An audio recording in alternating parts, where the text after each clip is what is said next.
cool on the introductions and all that stuff. So we'll just keep going. Yeah. What the podcast stuff for me is like, I think especially digital advertising has changed a little bit because it's almost like tip fatigue. Yeah. Where we're all just getting like inundated by ads all the time, especially on any type of meta product that you use. Instagram, Facebook, WhatsApp, like whatever it is. And then I'm sure TikTok. I'm not a TikTok guy, but I'm sure it's the same way. Oh, yeah. And then you've got influencers that are peddling stuff. Yep. So like you don't even know how and where to discern between like this is an advertisement and a real recommendation or this is somebody getting paid to say this. The other day I saw one of the most genius, if it is an advertisement, one of the most genius advertisements. It was a podcast clip. So it was like two of us talking like this. And the host was talking about, she just said, and they cut it up into a reel. And the hook was, I finally found the best hangover cure. And I was like, okay, that piqued my interest. I was like, that sounds awesome. What is that? What is it? And she mentioned these three, it's a combination of like 3 pills you take. They're just vitamins before and after you start drinking. I immediately went on Amazon and searched the exact, and she just said the type, not the brand. Right. But this was after I bought them, I realized. I searched, and the Amazon choice and the first one were all the same brand. So the 3 different vitamin types were all made by the same company. So I think that company they focused on, let's be Amazon's choice, and let's pop up as number 1 in the Amazon store. Yeah. And then we just say, hey, just mention, not our brand, but the type of thing we're selling, knowing that people will then go to Amazon and they're going to choose the first one. Yep. I was like, holy shit, they just sold to me without me even knowing the name of their brand. Knowing the name of the brand. They hit the pain point that they knew was the biggest hook of all. And it was, I love, if that was their strategy, which I'm sure it was, then it took such like planning, right? Yeah. They planned so far because they were like, okay, we have to first focus on where we're popping up on the Amazon store. Yeah. We have to be Amazon's choice. And with those two combined, now we can just tell people, hey, search, B complex. Yep. And then we're going to be the first ones. Yep. So well, and it's smart. Just from like a sales perspective, that's how I'm seeing it in this lens right now. It also comes across as so non-salesy. Right. Because you're not pushing your own product. You're like, hey, here's the things. Yeah. And if you go buy the one that we make, cool. But if you go buy it, cool. Because either way, we're giving you value and helping you understand how to get over your hangover so that you feel better after a night of drinking. 100%, I know. But don't buy ours if you find something that you like better. Right. But can you imagine the vice versa? If I'm sitting there scrolling Instagram or Facebook or whatever it was, and their company pops up and goes, hey, we finally solved the cure to blah, blah, blah. Buy our product. I'd be like, fuck you. Exactly. Nope, not doing it. Not doing it. Exactly. Exactly. Because it doesn't feel like your choice. It feels like it's being forced on you. It feels like it's being insinuated that like that's the only way. And you're like, oh, I'll make up my mind. Exactly. Yeah. I'll do what I want to do. Really, they made it up for me. Yeah. I know. And it just, I think so many times we have bought products that have just, the advertising has blatantly lied. Mm-hmm. Right. So you're like, okay, this traditional form of advertising is no longer working. Right. So like. Well, if you'll lie there. Yeah. You'll lie everywhere. Yeah. Your product sucks. You told me it didn't. I'm not buying it anymore. That's exactly. And you do that enough times with like falling for an ad. Mm-hmm. And you're like, okay, I can't do this. Again. Yeah. Yep. I think ultimately with that stuff, it just comes down to like, how do you provide the most free value to whoever you're trying to reach? That's like, it. How do you become known of like just the value add company? Yes. And then they go, okay, what is this all about? And then they start, it's a little bit of a longer play. That's what we're trying to do on social media is like home maintenance tips, right? We don't want to peddle our product. If you're in need, we exist and you can use it. Yeah. But like what we want you to get out of looking at our socials is these guys know what they're talking about. So I trust whoever they're bringing onto their platform to know what they're talking about. And now whoever I hire from this, I know I'm going to get a good person 99% of the time, right? Yep. So like that's ultimately the goal. The hard part is, and I think this is where small businesses, and this gets into your business a little bit, I think a lot of small businesses are under the gun time-wise. Mm-hmm. And like that's very much a long play, right? Long as in like 12 months. But that can be a very long time for a small business. That can be enough to like, get them out of business. Right. And that's where I think a lot of these small businesses start to make mistakes when it comes to like their advertising and all that stuff is they don't do the long play. Well, 100%. It is a long play, but most people I would say, are starting a business because they want it to go the distance, right? So there's something to be said for laying that foundation, laying the groundwork of the long play. However, at the same time, are there some short plays? Are there some things that you can put into effect right now that will still give you some of that same experience? And you kind of tapped into it earlier.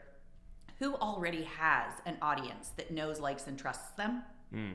So while you're building your audience through giving value, because that's really what that is, right? Yeah, that's absolutely. building community. It's building value. It's giving everybody a reason to trust you, to come closer, and to want to be a part of your world, where they don't feel like they're being forced something down their throat, like, hey, buy this, buy this. It's like, no, hey, here's value.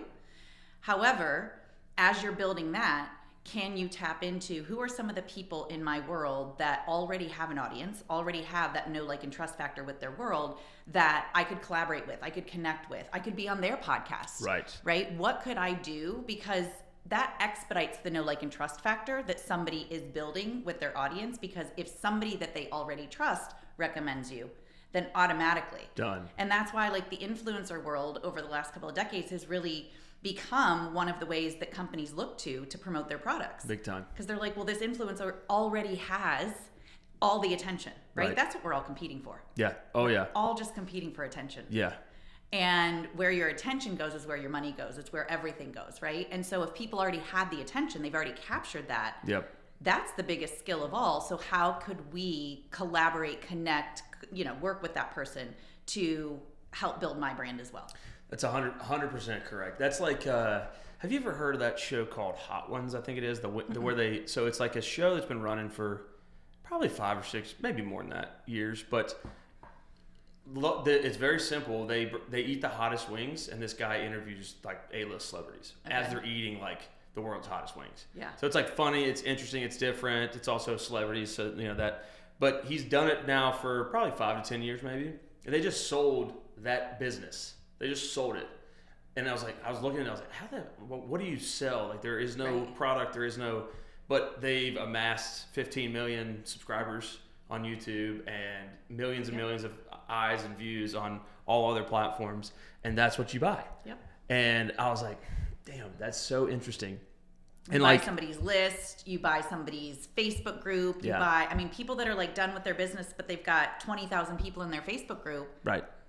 That is value for somebody. Big time. And they want, even though those 20,000 people may have known, like, and trusted the person who owned the group, that's 20,000 eyes that if somehow that transition goes really well and that person introduces you, that's 20,000 people now that you have an opportunity to influence. Yep. And you have a pretty much immediate trust with them. Yep. Which is like, that's what usually takes the 8 to 12 touches from like the sales side is like, we have to gain trust first. Yep. Which is like, get the slow moving train. And once it's moving, it's moving. Yep. There's a reason why like all these celebrities who have been in, 10, 15, 20, 30 movies, but they've made more money in their tequila brand than they have in anything else. Because if The Rock says drink tequila, you're going to drink tequila. Yeah.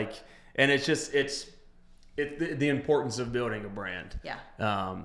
However, I think one of the holdups with small businesses, and I'm including myself in this, is like it sometimes can feel silly, right? When you're making content for 40 people. Yeah. Yeah. Like it feels, I think they say cringe, know, it's cringe until it's not though. Yeah. That's the thing. Yeah. When it's not, then people are like, how'd you do it? How'd you do it? How'd you do it? Exactly it. It's like, well, I was doing it when it was cringe as shit.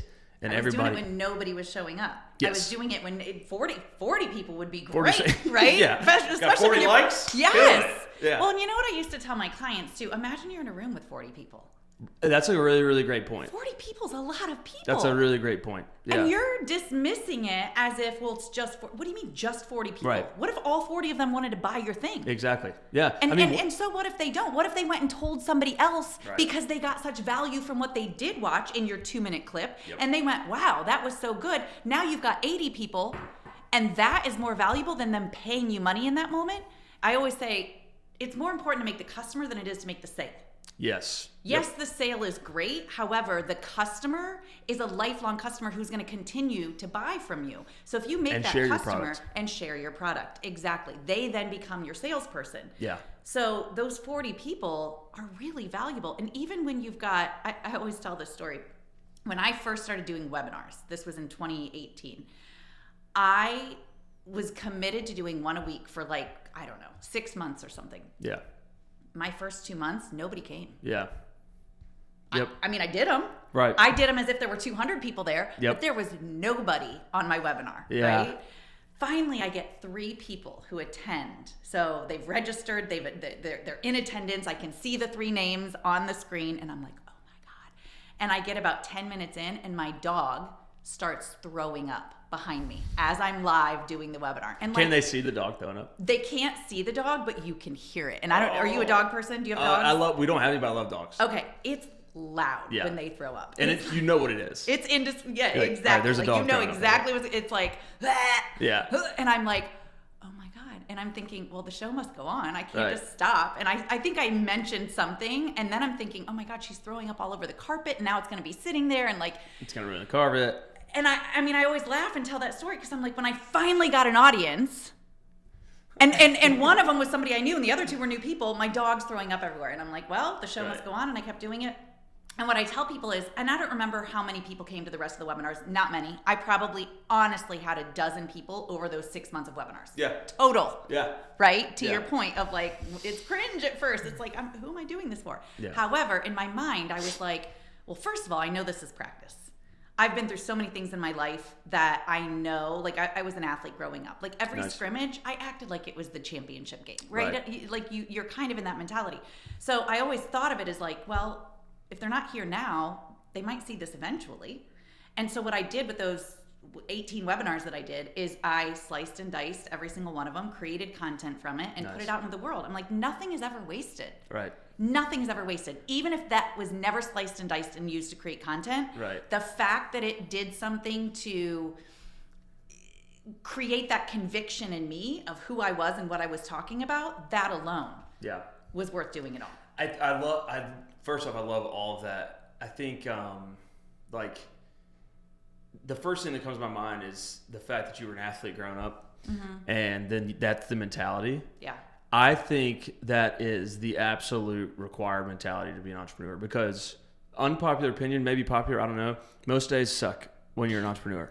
You know what I'm saying? Like everything's hard, everyone's coming after you, you're paying a ton of money, you're not making shit. Like, you know, you're looking at all your other friends, you're like, dude, I could just go get a job, make good money, and not have to worry. At the end of the day, come home, do my have thing, a hobby, drink a few beers, have a hobby, build some things, call it a day. Yeah. But there's something in us that just goes, I don't want to do that. Like it's appealing, but I don't want to do that. So that's really, really cool. And I think I've seen a lot of, because I've had a lot of these interviews, and that's a big common factor there. It's a through line. Yeah. Exactly. Yeah. Yeah. And most of the time it's like ball sports too. Sorry, I didn't mean to interrupt you, but you hit something really important. It's like, I can't tell you how many times. So Gabe, when I was in 6th grade, I looked at my dad and I said, "Hey, I'm gonna get a scholarship. I'm gonna get a scholarship to college." Hold on 1 second. I'm sorry. Okay, I can scoot in You're too. Fine. So my dad was a basketball coach. He coached boys, and he was my personal basketball coach. And in 6th grade, we were at the gym. We were working out, and like, I mean, how good are you in 6th grade, right? Like I knew I'd been playing in some leagues and whatever, but I was following the Ohio State Buckeyes. I'm from Ohio, and they had a really good player on their team, and I just loved watching her, and she was a 3-point shooter, and I said, I'm going to do that. And he said, what do you mean? I said, I'm going to get a scholarship to college. I want to play basketball in college. And he said, I don't know if you know how hard this is. And I said, Dad, I want to do it.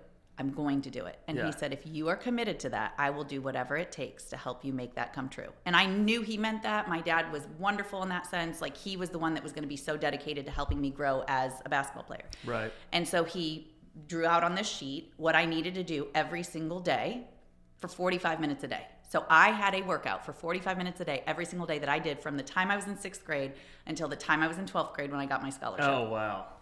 And the reason it made me think of it that when you were talking is there were so many days where it would have been so much better to go to the pool with my friends, to go to, and I'm not saying I didn't have fun. I had fun. I had a great, but it was, and my dad said, if you do this every single day, you will be building the skills, you will be doing what it takes to get yourself the scholarship that you said was important to you. Now, the other thing he said to me when I was in 6th grade in that moment at the gym, he said, if you get yourself a scholarship to college, I will buy you any car you want.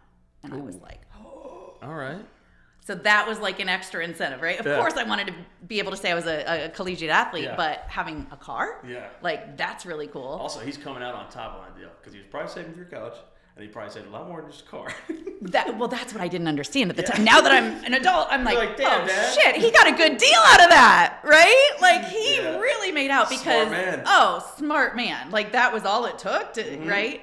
And well, what's really funny is I'll tell this story. So when I was a senior, my coach who was recruiting me called, and I already knew I was being recruited as a basketball player. However, I also happened to have good grades, and my coach knew that. He saw my transcripts. And so I'm still a senior in high school, but I know I'm going to this school. I know I'm getting my scholarship. He calls one day. He said, hey, your grades are really good. You qualify to take this scholarship competition. He said, it's a test, and if you win, then you get a 4-year presidential scholarship. And I was like, yeah, I'm good. And I hang up the phone. And this was before we had cell phones. This is before, right? And so my parents knew that Coach had called because they handed me the phone when Coach called. Right. So I get off the phone. They were like, what did Coach want? And I was like, there's some like scholarship competition I could take, but I don't want to do that. And they were like, what do you mean? And I'm like, it's for grades. And like, if I win, I get a 4-year scholarship, but I already have the scholarship I want. Right. And my parents were like, call him back. You're taking the competition. And I was like, no, I want the car. And my dad's like, what do you mean? And I'm like, you said you'd get me a car if I got a basketball scholarship. I want the car. I don't want this other scholarship. And my dad goes, a scholarship's a scholarship. Call him. Yeah. And I was like, oh, it doesn't matter. But I was seeing it as like, if I get the basketball scholarship. Right, exactly. Yeah. And to your point, my dad's like, just get a freaking scholarship. I don't care what it's for. Save me money. And so I called him. I was like, okay, I'll take it. And then I ended up, and this is true, what my dad said in that moment. He's like, if you go take this and you win, you're a better teammate because then that frees up money for your coach to go recruit another good player. Right. Like if you get the academic money, that frees up athletic money. And the best part about that was I did end up winning the scholarship competition. There were like 200 people that took this test. And somehow I have book smarts. I don't know that I have a lot of common sense all the time, but I'm the opposite. But I got it. And my coach was like, well, you're still on the team. I still want to make sure that I'm giving you a scholarship to say you're a part of the team. So he paid for everything else. He put this huge amount of money, it felt huge at the time, in the bookstore so that every semester I could go get books, I could go get whatever I needed. So I got real smart at the beginning and I was like, wait a minute, why would I buy my books if I could just get the books from the girls that are on my team? And so I would go to everybody, I'd be like, did you take this class? Did you take this class? And I would like either buy their book from them for a small fee or like they would give it to me. And then I would go cash out the money at the bookstore and buy us all beer every semester. Hell yes. I was like, I'm going to figure this out. I'm going to rig this in my favor. Was this your first entry into entrepreneurship? Because that's very entrepreneurial. It was very entrepreneurial, wasn't it?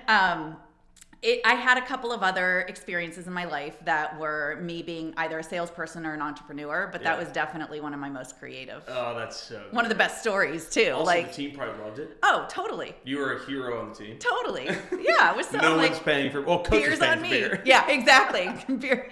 Coach has the beer. Little did you know, Coach. Exactly. That's awesome. Yeah. So tell me about your business. I'm really interested in who you work with, how you got into this. Just kind of give us the overview. Yeah, it's an interesting thing because I think a lot of us can say this as entrepreneurs, I would have not been able to map this out.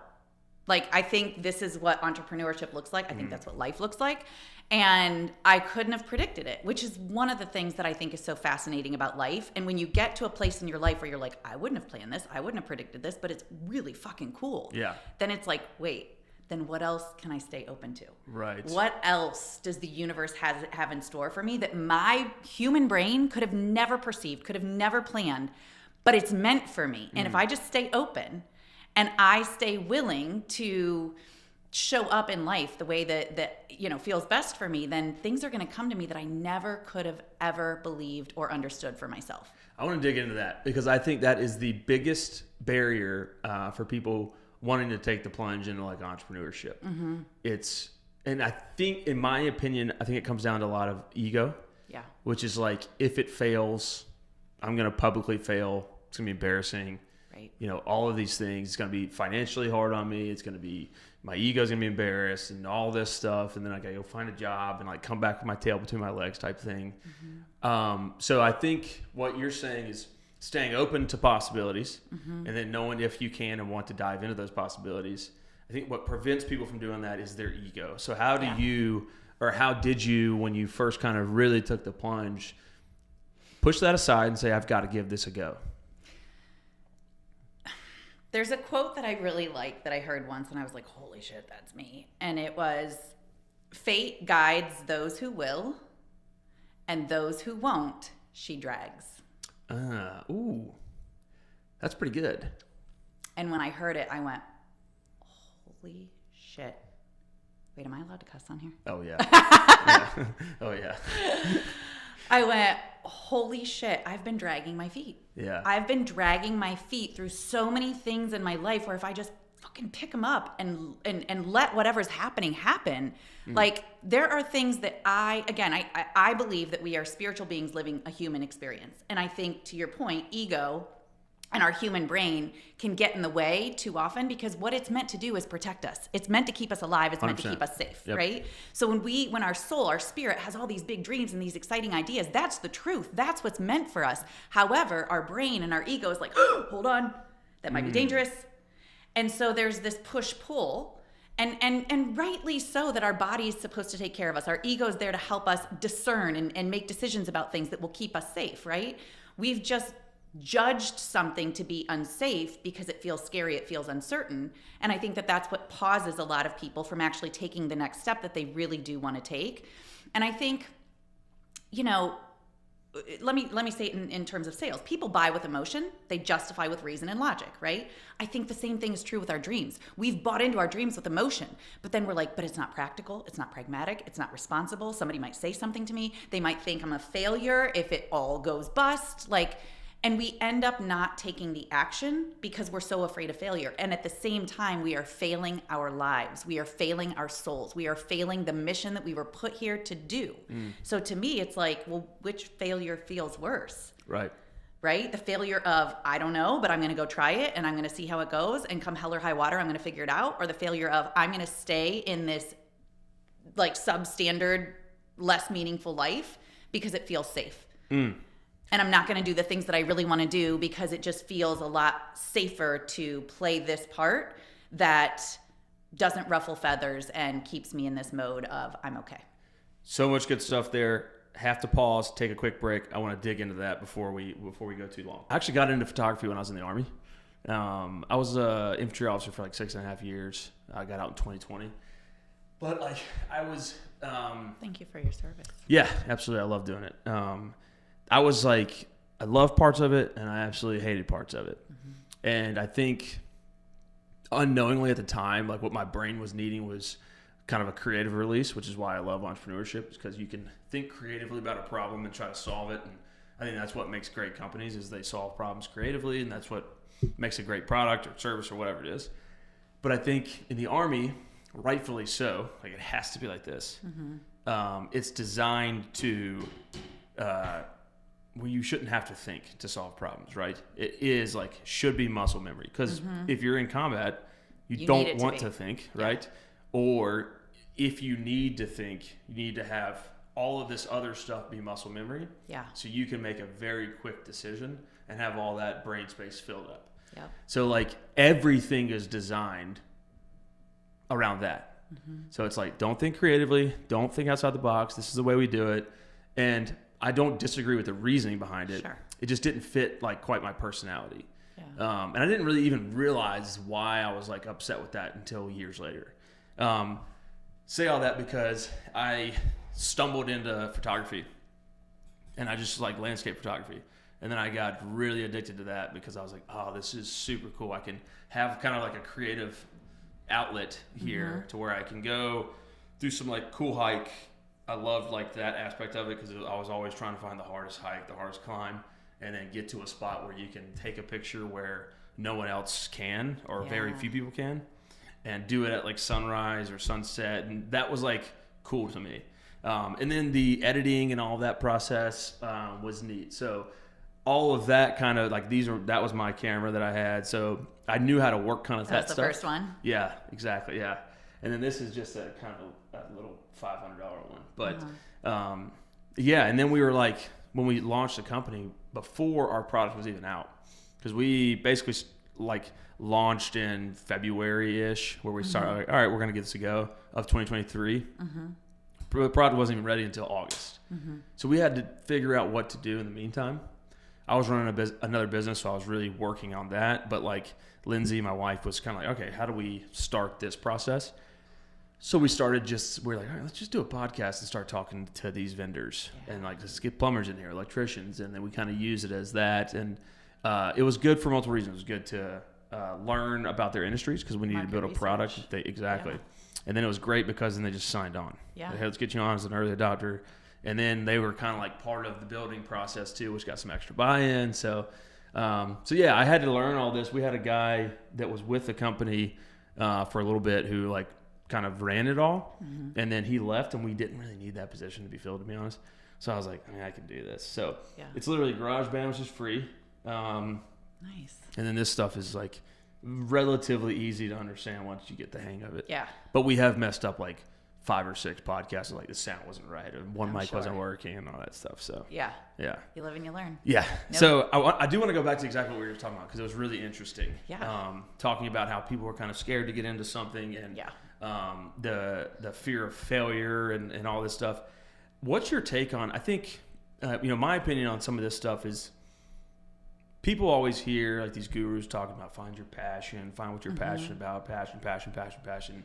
And I think that sometimes does a disservice to what could be a good entrepreneur because they are sitting there, they have 3 or 4 kids, they have a job, but they have this entrepreneurial spirit inside of them. They don't have the time to go, what am I passionate about? How do I build a business out of watching football, right? Like, maybe that's what that guy thinks his passion is. Right. So he goes, well, I'm not passionate enough about anything to start a business. Yep. I think does a disservice to the entrepreneur community. I think whatever motivator you have to do it is enough. Yep. Right? I think that can come in the form of proving somebody wrong who said you're not going to be able to do it. One of the best ways. Fear of failure, I think can be another great motivator. Yep. I think it can be, I'm going to get that scholarship because I want that car, right? Yep. Like, there's so many things that you can draw on. Or it's like, hey, I don't have a choice not to make this work because I have 3 kids. Yep. And if I'm going to jump into this, there is no other choice besides to make it work. So like, I think if we're talking about getting into it, getting into entrepreneurship, I always just like to say, it doesn't have to be this like perfect passion thing where you're like, I've never worked a day in my life because I love what I do. It's like, I think that's so far-fetched and such bullshit. Yeah.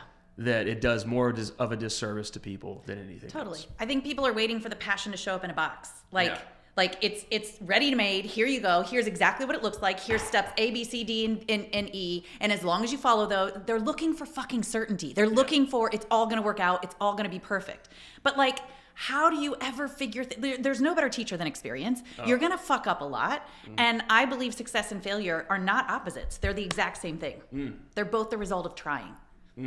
One gives you the result that you thought it was going to be and that you wanted, and the other gives you a lesson. The other is a teacher. And either way, you're going to learn so much from it. And I think the idea that like, I've got to have it all figured out. It's got to, because I've got 3 kids and I've got a job and I've got to put food on the table and I don't have the time or I don't have the resources, right? Whatever resources people are lacking, time, money, energy, or they feel this responsibility to their family and they can't just leave their job. Your responsibility to your 3 kids, to your wife, is to live your fullest expression of you, not to show them what settling looks like, not to show them what mediocre looks like, not to show them, well, I had the same thing when I was, how old was I? I was 36 years old when I left my 15-year teaching career. Oh, that's good. That's so hard to do. It was so hard for many reasons. No different than anybody else making a difficult decision to walk away from something. And, I often ask myself, and I'll ask my clients this too, are you walking away or are you walking towards? Both can be valuable, but we need to know what we're actually doing, like what the motivation is. And at the time, I was afraid to walk away from something that felt responsible, it felt pragmatic, it felt logical that I should stay in this job that I didn't want to be in anymore. Teaching wasn't my choice. Obviously it was. Everything's our choice, right? But when I went to college, I was there to play basketball. Right. I was there to have fun. I was there to party. And I did all of those things. Right. I was not necessarily there to not get a degree. I just wasn't like, I want to do this. I didn't have my passion in a box. Right. I didn't know what that was supposed to look like. And nothing sounded interesting to me. And by my junior year, my dad was like, just get a teaching degree. And then you can go do whatever you want to do, right? Just get you're a good teacher. You like education, right? So just get a degree as a teacher, and then whatever you want to do, you can go figure it out. And I was like, okay, I'll do that. At least I'll have a degree. And so I come from a family of educators. My dad was an educator. My grandpa was like, everybody in my family worked in education. So it just felt like the natural, and they're all coaches too. So I was like, well, I guess I'm going to be a teacher and a coach. And that was not my dream. My soul was not crying out, go be a teacher and a coach. Right. However, I don't regret anything I did during those 15 years. It was wonderful. I had great experiences, and honestly, I wouldn't be who I am without all of that. But there came a time, like I said, initially, it wasn't necessarily what I wanted to do. It wasn't my dream. But after like 8 years, I was like, I definitely knew I didn't want to do it anymore. I knew there was something more out there for me. I didn't know what it was. I didn't know what it was. I couldn't even give myself permission to dream. I was so afraid. So I stayed in that job easily 5 to 6 years longer than I really wanted to be there. And there were a lot of things working against me. I didn't want to tell my dad. I was afraid of disappointing him. I know everybody has some kind of an experience like that. Is there somebody you're going to disappoint? Is there something that you're afraid of that's holding you in this place where you really don't want to be? And physically, mentally, emotionally, in every way, it was playing out in my life. Right. I mean, I was not okay towards the end. And it was like, that was really, I went to my dad and I said, listen, I've got to get out of this job. And I have this other job that I want. Like it's a sales job. And sorry, let me turn that off. You can answer if you need to. No, I'm good. I don't know why she's FaceTiming me, but she can wait. I have this other job. I don't want to be a teacher anymore. And I think it had been obvious to my parents for at least a couple of years that was just not the right fit for me anymore. There were a lot of reasons why I felt like I couldn't leave besides just the fact that I was worried about disappointing somebody. I had debt. I had all kinds of things going on that I was like, I can't walk away from this. Right. It's a good paying job and I need to pay my bills and my dad would be disappointed. And I went to him and I said, I can't do this anymore. And he said, okay, have you made a decision? And I said, yeah, I can't afford to leave. And then I said, but I can't afford to stay. And I just bawled. Like I lost it. And he knew exactly what I was talking about. My soul could not afford to do that anymore. And that's not anything against the kids or the parents, like everything about what I did as a teacher, I loved. And it was great. It just was not for me anymore. Right. And I said, I want to take this sales job. And long story short, I had been thinking about sales for like a couple of years. I had a lot of friends that were in sales and it sounded like a game. The athlete in me was like, wait, I get to chase a carrot every day? Right. I get to show up and play games? It sounded like a game to me. It sounded like, hey, I could go get the biggest contract of my quarter and go be in President's Club. And like they would tell all these stories that sounded so exciting to my soul. And something about it kept screaming sales.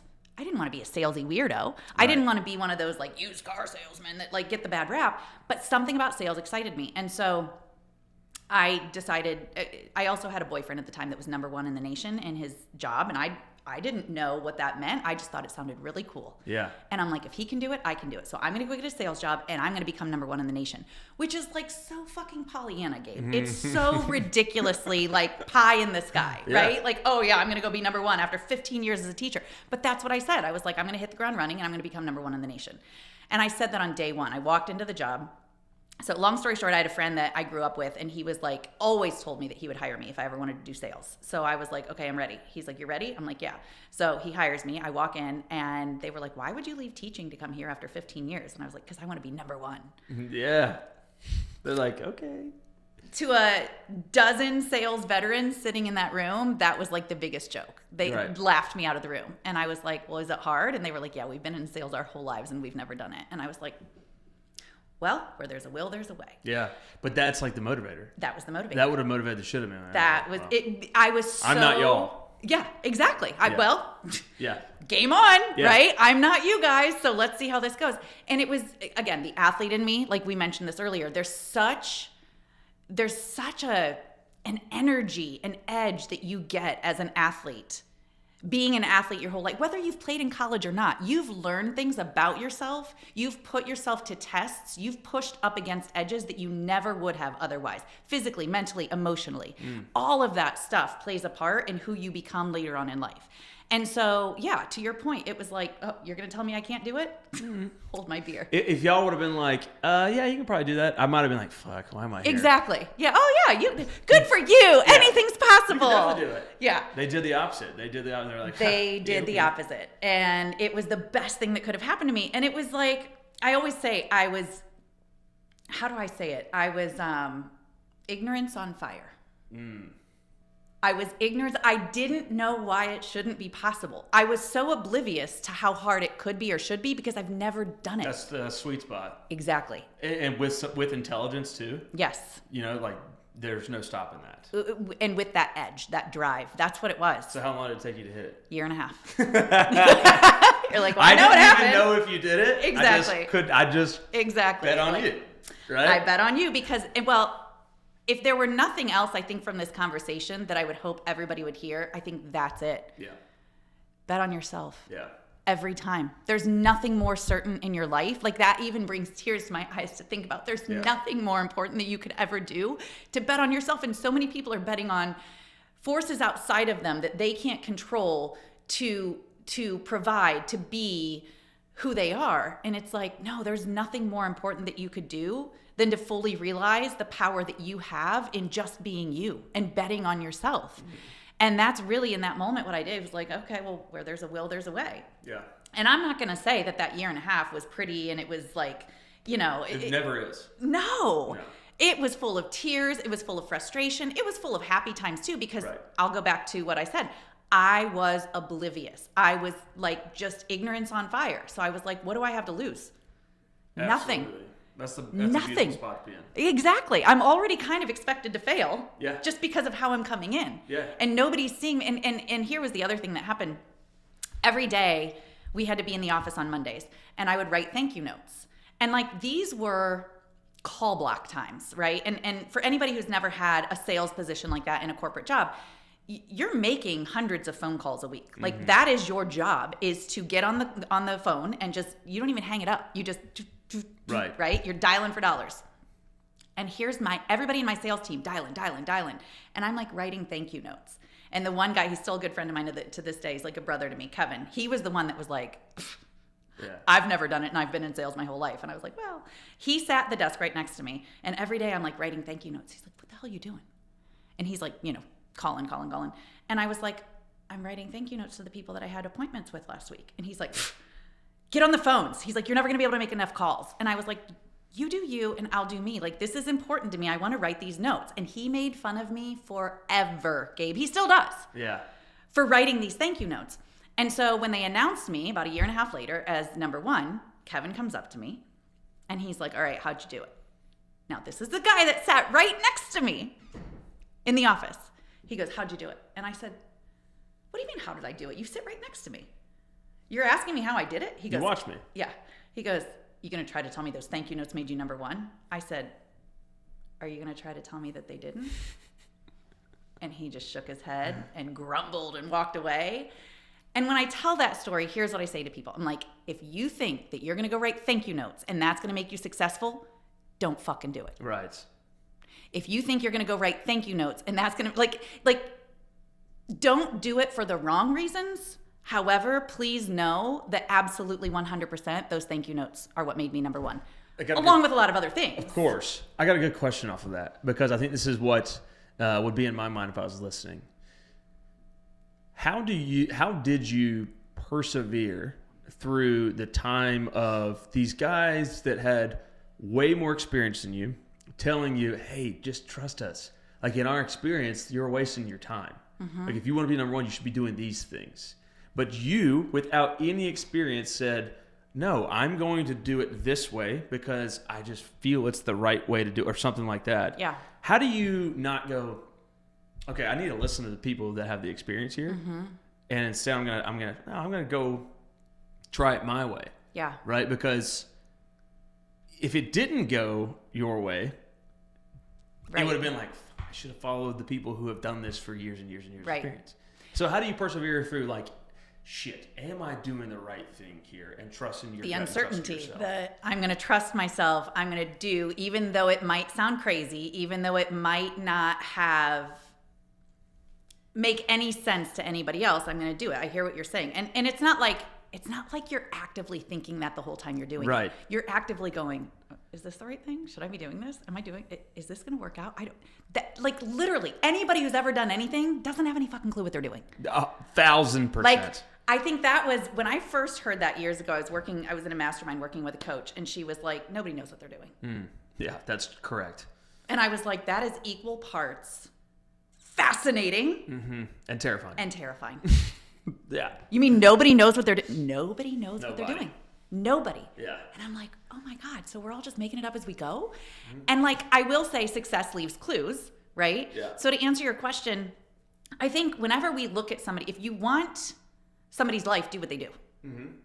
Right? We've got to be, do, have, not have, do, be. And I think that, and I'll say that again because I think that's worth repeating. A lot of people believe that it's have and then do and then be. Once I have the resources, once I have the time, once I have the money, once I have the thing, then I'll do the things that I'm supposed to do. And then I'll be that person. Right. And it's exactly the opposite. Those 40 people that are watching your video, that's you being the person that can do it in front of 4,000, 400,000, right? That's you being that person. And then if you're being that person, you're going to do the things that person does, and then you're going to have the experience that would give you.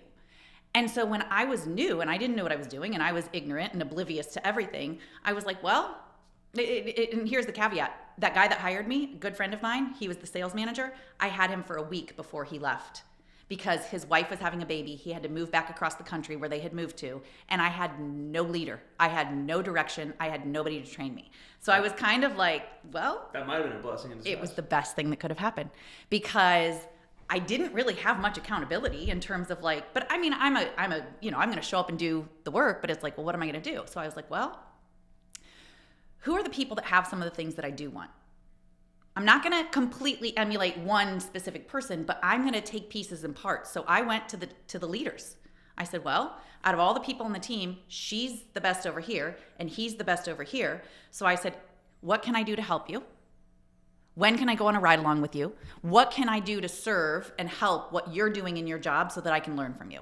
And fortunately, both of them gave me the time of day because I was willing to help and, roll up my sleeves and do whatever it took to help them out. I didn't even have a territory. There wasn't a lot for me to do other than follow people and learn from people. And so that's what I did. Again, success leaves clues. I read the books. I did the things. I learned from the people who were doing the things that I wanted to be able to do. And I put it together my way. Yeah, it sounds like you went in. I like to, what I call this is like knowing you don't know shit and then knowing that that's okay. Yeah. Allows you to then learn and go, hey, I'm the FNG. I'm the fucking new guy here. Yeah. And because of that, I am wide open. Yep. And I'm going to take it all in like a freaking sponge. Yep. And it sounds like that's what you did. You said, okay, I'm going to go in here and I am not going to have an ego involved in this. I don't know anything. Yep. Which to your point was like the blissful ignorance, right? Yep. It's like, hey, I don't care if I don't know anything. I shouldn't know anything. Exactly. I think a lot of people get stuck on that too. It's like they come in like, well, yeah. And you're like, no, dude, you don't know shit. And that's perfectly fine. Yes. Right now. Yes. You know when it's not fine? When you've been here for a year Yeah. and your ego is too involved in month one for you to ask that question. Exactly. And now you're sitting here 13 months later wishing like, you had asked fuck, it. I still don't know what that acronym means that we use all the time. Yep. Because then you can't ask that. Yep. That'll raise a lot of red flags. Right. That window's closed and you should have asked it and already. you're screwed. Yeah. Hopefully Chat GPT knows. Exactly. Exactly. And they probably do at this point. Yeah, exactly. And that, I will say I'm a naturally curious person. Yeah. I ask questions almost to exhaustion about things. Like I will be the first to say, I don't understand, I don't get it, and I will ask. Right. To the degree that I think some people might even be embarrassed to ask some of the questions that I'll ask. And I'm not saying that like I'm not sometimes feeling like, oh, I should know that or whatever, but I will go out of my way to be like, I don't get it. Can you explain that to me? Right. Which ultimately is a huge skill in sales, being curious. Big time. Right? Like, yes. When you're communicating with somebody, are you naturally staying curious? Are you looking to become relatable and build empathy and understand them? Yeah. And I didn't know at the time that being curious was going to help me considerably in sales. However, now that I teach it, I'm like, oh, that is one of the best things that you could do, is be curious. It immediately removes the salesy aspect of whatever you're trying to do. Yeah. It's like, oh, okay, maybe they're just asking me questions. Yeah. You don't feel like you're being sold to. Yeah. Well, and it's like, wait, so you just told me all these things that are challenges for you that you don't want to deal with anymore and you want to put an end to, but you're not willing to take steps in a direction to do something about that. Help me understand what feels better about staying where you are. Right. Exactly. I'm just curious. I don't get it. Yeah. I don't need you to buy it from me, but I would hope that you would want to do it with somebody, because what you've described over here sounds like a hellhole that you don't want to be in anymore. So help me understand why this isn't something that you have all these towards. issues. I'm giving you a product that I know is good. Yes. Whatever it is. Yes. It's going to cost you money, sure. Yes. But we've already basically proven in this conversation that your pain points are bigger than what the cost is. So what is the holdup? Right. Yeah. Do you just want to win this conversation? Because if you do, let's just stop having it. Exactly. I don't want to waste my time either. Exactly. You know, like that is a valuable lesson learned. Yeah. I want to get your take on this, because I think this goes along with what we're saying when it comes to like the entrepreneur. And you've probably seen this in your clients, or not seen it and been like, this is going to be a tough one.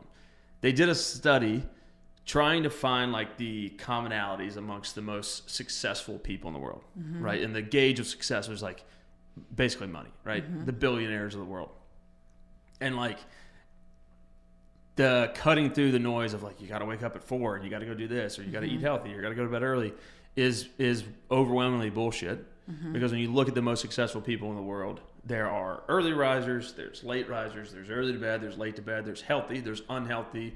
I mean, it is all over the map when it comes to those types of things. Yep. The 3 things they found in common, I found fascinating, because I resonated with them, but it was something that I didn't know was a common thing. I think a lot of entrepreneurs need to hear it. The first one is like this overwhelming sense of whatever I do it's not going to be good enough or enough, right? It's always like it's not quite there, it's not quite this, it's not quite this. I need to keep doing, and like always kind of this restless feeling of like I need to be doing more. The other one is paired with, it's kind of a juxtaposition, because it's this first one's like I'm not enough. The second one was the basketball equivalent of like pass me the ball. I'm clutch. It's got, if it's the last shot, I'm taking the last shot. So it's like number 1, number 2, and then number 3 was they have this overwhelmingly disproportionate ability to delay gratification. So they could talk in times of like years, sometimes decades, of the success they would see from the work they're doing that day versus other people that can't do that. Yeah. So you'd have these people that have 1 and 2, but they don't have 3, which I think is arguably the most important when it comes to being an entrepreneur or a founder of anything. Yeah. Because it takes time. The people who have 1 and 2 but are still successful or rich or whatever, those guys go out and get the $500,000 jobs, because I'm going to get paid. Yep. I'm going to be good at it. Yep. And I might have these other 2, but I'm not waiting 10 years to get paid. I'm not going to suck for 10 years. Right. I'm not going to pay myself $30,000 a year when I could command a $300,000 salary. Yeah. Like, not going to do it. So do you see that in your clients? What's your take on it? Have you ever heard of that? What's your take on that, you personally? What are your thoughts on that? The first one makes me think that we should all, like, the way I would reframe that, because it's stated perfectly, but in my experience, we're always on the quest for better. There's no best. Best is limiting. Right. If you say I did my best, the implication is there's no more room for expansion, for growth, but we are expanding beings at all times. We're always pushing up against edges. That's what we're meant to be doing, right? Getting out of our comfort zone. Otherwise, you're just staying there and you're probably going in the opposite direction. So to me, it's like, it's not from it's not good enough, which I know as entrepreneurs, very often that's what drives us. But I think it's because there's this idea, this understanding that I know I could always be better. It's a double-edged sword, though. You have to make sure you're on the right side of that, right? Like, I could always be better, not because I'm not good enough now, but because I can continue to be better and better and better. That's an interesting one. It's the innovation in us, and like we're the only species that does that. Yeah. Think about like like a bird's nest. The bird's nest hasn't changed since the creation of a bird. Right. Birds have just always made their nest the same freaking way. Such a good point. But look at what we've done in a much shorter time frame when it comes to anything that we do. Right. It's like, it's not just like, oh, we created the phone and we still have a rotary phone. Right. Right. It was like, okay, let's make this better. Let's make this better. Or with our own nests. Exactly. Look at what houses were and then look at what they are now. Exactly. And cars. I mean, look where we're sitting. We are the only species in the animal kingdom that innovates and continuously tries to improve. So I think that's probably a better, probably mentally more healthy way to take it. So what do you think about the second point? Pass me the ball. I'm the clutch. I'm the last shot of the game. It so resonates with me because I was a basketball player. Right. So give me the ball. I knew you'd love that one. I'm a shooter. Give me the fucking ball, right? I'm going to make this shot. And when I was in my corporate job, is the first time I really had this connection to what it meant in success in that arena. Mm-hmm. And it was this. I had, probably like a lot of people, I had a lot of issues around sales and selling because of the stigma that we've placed on salespeople. And I didn't want to be that salesy person. Right? And what I started to realize is I was taking myself out of the game. And what that meant, if I was taking myself out, and no matter what you do, right? I was in a corporate job, so I sold a service to companies. But I don't care what you do. If you're selling anything and you're choosing to take yourself out of the game, what you're saying is, it's okay to go to my competitors. I'm okay with you getting less than the best because I know I'm the best. There's nobody that cares more than me about helping you. Mm-hmm. There's nobody that will go the extra mile like I will. And I know I'm capable of going the extra mile because I've done it in so many other areas of my life. And I genuinely care about you. Yeah. This is not about me selling you something. This is about me solving a problem that you can't or don't want to solve for yourself. And I will roll up my sleeves and figure it out with you to make sure you have the best experience that you want. And if I take myself out of the game, I'm saying you deserve less than that. It's okay. Go with my competitors. I know for a fact they're never going to give you the same quality of service that I'm going to give you. I know that because I know myself and I'm willing to bet on myself every single time. Yeah. I'm screwing you over. I'm screwing you over by taking me out of the game. That's an interesting way to look at it. Yeah. Because I think so many people have this weird objection to sales. Yeah. It's so silly because like the people I know people like that, right? And I even still get this feeling of like when I'm like trying to convince somebody to do something. Yeah. I think a lot of that is like you really have to pay attention and look at if you're the one selling, like what are you selling? Yep. If you're selling something that you truly believe in, it's not sales. Yep. To your point, it's like, dude, you need this. Yep. And I am going to come across as very strong because I know it's going to change whatever avenue of your life I'm trying to interject my product into. Yep. Because it's better than what you're currently doing. If you don't want it, also fine. Yeah. Like that's the weird part about sales. Of selling a product that you believe in is if the sale doesn't work and everything you said was everything you could say, you're like they will be back, or like they're not a serious buyer. They're not right. Yeah. Exactly.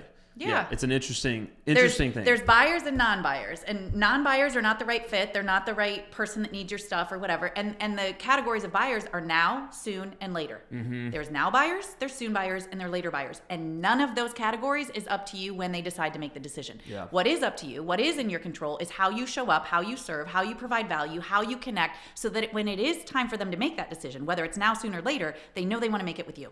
Right. And that's how we position ourselves as business owners, as salespeople. Not, hey, let me force you into doing it before you're ready. Let me get to you too late when you already should have done it. It's no, I'm going to let you make the decision. However, I'm going to influence by using the right words, by showing up and providing value, and by giving you a reason to want to keep following me so that when it is time for you to say, yes, I want to do this, you already know who you want to do it with. This is a great point. And this is where I think small businesses need to pay attention to what you're saying. Here's the mistake I see small businesses and I made the same mistake. When you're small, your bank account is very low. Cash is king. And you basically say, all right, I've got 4 months of life or whatever it is. Mm-hmm. I'll just talk because this is what I did. And I see a lot of people do this. I was like, all of that makes perfect sense. Mm-hmm. But I don't have the freaking time for future buyers. I need it now. So what that does when you're trying to sell, you come across as desperate. And what the consumer does is they immediately go, this product must not be that good. Yep. He's trying so hard to sell me. I'm automatically thinking now that this is a lesser product. Yep. Whereas if you go in there like, hey, this is what it does, and this is these are your problems, this is what it solves. Yep. And if you're kind of that way and you have a good product, you find the customer at the right time, you don't have to be desperate. To the small businesses, the answer to the small business in that scenario is you have to fucking 10 or 20x your outbound efforts. Because you do need to sell now. Yep. 100%. But you're not in the position to wait for a long sales cycle. So you need a pipeline that is so big that you have more of those now buyers, you have soon buyers, and you continue to massage that to where maybe it takes a month or two. But when that third, fourth, fifth month hits, now you've got those now buyers, you've got the soon have become now, and then you're only a couple of weeks away from those future buyers becoming soon buyers and ultimately now buyers. So like the biggest lesson I learned is like no one knows about your shit. No one knows about your business. You have to go out there and you have to do far more than what you think you should be doing right now or what you're currently doing. I guarantee you if you're struggling in sales, it's not enough. Guilty of it, right? I'm guilty of it, so I know from experience. Me too. Yeah, I've been there, and I teach people sales. Right. But part of the reason I teach people sales is because I've made all the mistakes. Yeah. I've been the salesy person. I've been the not salesy person because I was too afraid of being too pushy, which got me nowhere. Right. Right? I've been on all sides of it, and I understand it. And I understand the hesitations that people have and the fears that people have around it. I also know that everybody that's selling something has a gift that can change somebody's life. Regardless whether it's a product or a service, you have something that when you share it will absolutely change somebody's life. And there are already thousands of people that want to buy it from you. Can they find you? Right. Do they know you exist? Because people can't buy what they don't know is for sale.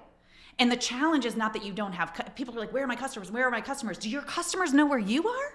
That's right. Do they know where you are? Do they even know you exist? Because if you have the cure for headaches, there are people walking around right now that have headaches that wish they could find you. They just wish they could throw some money at the problem and make it go away. Yeah. They're looking for you. Yeah. Are you putting yourself out there? Are you so worried about the videos that you're filming are cringe? You so worried about only 7 people showed up on my video, so I can't do another one? Are you so worried about what the kid who sat next to you in 7th grade science class is going to say about the fact that you're posting videos online that you're not showing up for the people who actually need you? Yeah. Because you're giving so much attention to the people who don't need you that you are completely alienating the people who do. The very people that you say you care about, the very people that you set out to serve because you have a problem or a solution to a problem that they have. You're like, I care about these people. I want to help them.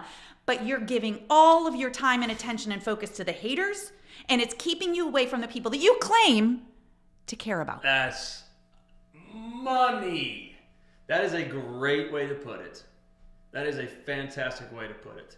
It's what we've all done. Nobody understands. Very few. I think very few people understand that. I don't think I've ever heard it articulated that well. To be honest, like that is exactly what that feeling is.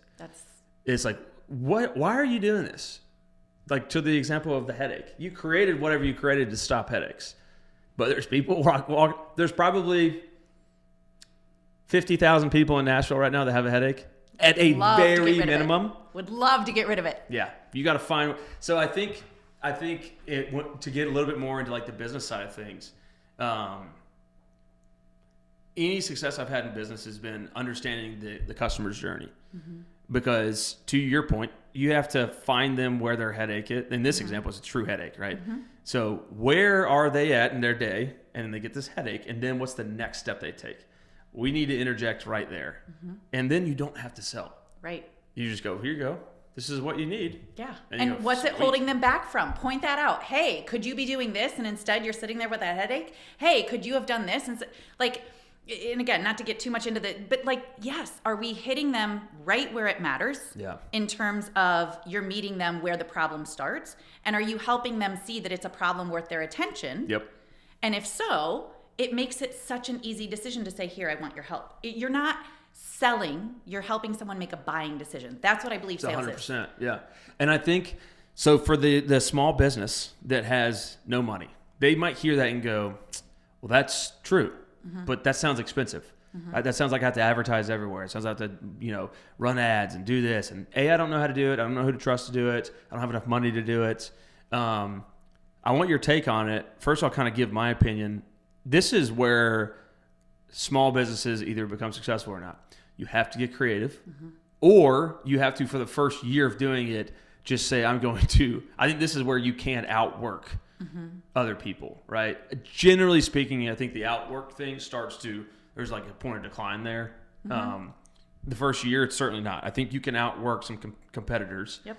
If you're saying like, okay, I'm going to go to the networking events, I'm going to do the webinars, I'm going to do X, Y, and Z, and that's where my business is going to come from. Yep. The thing I think you have to do that a lot of people don't, and I'm thinking specifically home services, choose those moments and where you're spending your time wisely. And if it doesn't put you in the right spot where that customer does have their pain point, then you probably should not do it. Right. You don't get comfortable going to the BNIs if it's not working. Right. Don't get comfortable, just spending $10,000 a month on ads if you're not seeing a 3x, on your ROAS. Right. Don't just do those things. Really dig into, okay, if I'm the homeowner and I'm a plumber, where in my life as a homeowner would I see advertising or a message from a plumber and go, perfect. This is exactly that's the magic. You can introduce yourself in that situation, and you can do it for cheap. Sometimes you can do it for free with social media and things like this. Yes. It's just you have to do a little bit of digging and try to do it a little bit different, especially as a small business.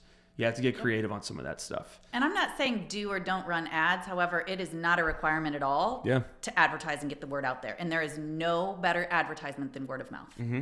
And if you are a small business and you don't have the funds necessarily to pour into ads, because I don't run ads. I'm not saying that they're right or wrong. I haven't up to this point. However, I think that a lot of people, especially in this day and age, we have the technology, right? And they see it as I've got to have this money. And it just becomes another thing that your ego feeds you to, that would be irresponsible. You can't do it. As if there's not another way. Right. Go do 3 jobs pro bono in exchange for, it's not just free. Yeah. Hey, I will do this for you in exchange for 3 introductions to other people that you know that could benefit from this service. Yep. Who else do you know who's working on their home or has a home project? Yeah. Right? That you would be willing to make an introduction to. I'll take 3 introductions and a video testimonial of how good we did it. Boom. Yeah. It was one of the first things that I started doing when I started coaching people, because, and I'm sure you know this, once you have a certain amount of success, people are like, wait, how'd you do that? And that's why I said earlier, I kind of fell into coaching on accident because I had become successful at Aramark, because you go from being a teacher to number 1, people are like, wait, how'd you do that? Right. And I didn't just do it for 1 year, I did it a second year in a row, because that's a whole nother story. But after my first year, I was like, nobody's going to call me a one-hit wonder. I have to do this again. I'm not just going to sit at number 1 for 1 year, because then people are going to be like, oh, she got lucky. She had one good account. She had whatever. And people were already saying that. Of course. Her husband got her leads. That was the rumor that was started, Gabe. I've never had a husband. Not only was it not true, but now a fake man is getting credit for my success. I don't even get the success, right? So how could already, you? You're a woman. God forbid. Well, and then that was used against me as well. Oh, well, all of her decision makers were men, and that's why, right? It was on every angle that you possibly could have, it was being used against me in some way. And I'm like, you know what? And I know this, and I know you know this, and a lot of people listening know this.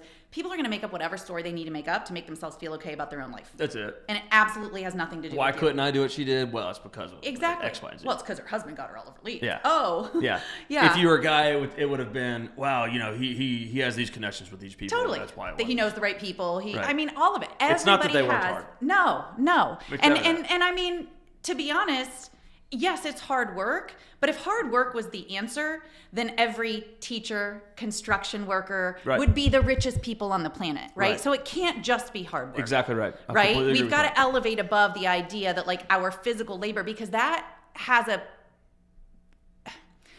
limitation, right? Yeah. So there's got to be other things that we're doing to also help ourselves besides just, waking up early and doing what it takes. What else are we doing? Are we asking for what we need? And sometimes people are like, well, no, I can't ask to do something for somebody and then ask them to make introductions. Why? Are you selling something that hurts them?